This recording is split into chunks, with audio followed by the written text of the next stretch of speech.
The I-80 Harvest Tour and Ag Day is brought to you by Case IH. The Farm All has been the iconic partner on the farm for generations. Come celebrate a century of Farm All, the one for all, at farmall100.com.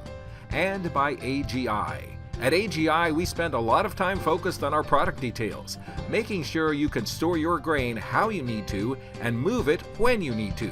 Learn more at aggrowth.com.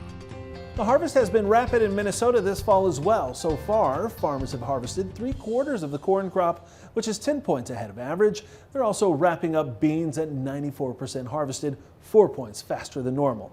Well, this week's I-80 Harvest Stop, Ag Day's Michelle Rook found with the extreme dryness this season, farmers are seeing mixed results. Drought was widespread in Minnesota this season, which did cause some variability, but overall, farmers are saying soybeans have been disappointing, but harvest results on corn have been better than expected. Nearly the entire state was hit by D1 to D4 level drought this season, but it was the third year for Bob Worth on his farm in western Minnesota. Some locations got some rain, and so they're not as far, but most of our ground is 7 to 9 inches below normal. Plus, the heat was a double whammy. And Worth says the yield monitor showed a 20 to 30 bushel drop on corn yields from the outer rows to the middle of the field. We have a lot of tip back in the center of the field.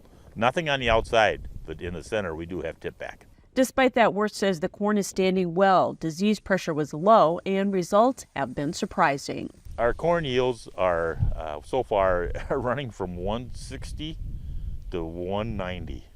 I mean, it just depends on the type of soil you have and etc. And our APHs are 199.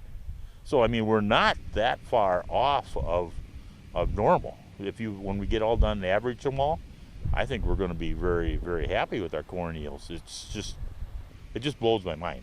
Worth farmed during some of the past drought years, and in comparison, he's not sure where the production is coming from. I lived through the 1976 drought, the 88 drought, the 2012 drought, and my goodness, this stuff is just blowing the socks off all of them. And we actually had more rain back in 88 than we did now, and it's still, this crop is just phenomenal. And it's dry. We're taking it out of the field from 13.5% to 15%. So we don't have any expense drying it. Unfortunately, soybeans didn't fare quite as well as the corn. Not just because of the drought, but also the heat. Beans a lot. The heat took a lot off of them because it just shut the plant down. It made them mature quickly, and it just never got to fill the pods out. So soybean yields were cut severely and ended well below his farm average. Our range is from 25 to 40, and our APHs are 54.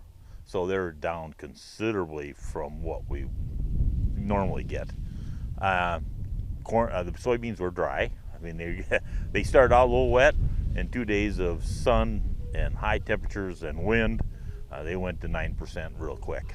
And with the dry beans, they also had field loss. And field loss. I mean, we lost bushels by shrink, and we also lost bushels by field shatter. Statewide crops are projected to be down in Minnesota compared to a year ago.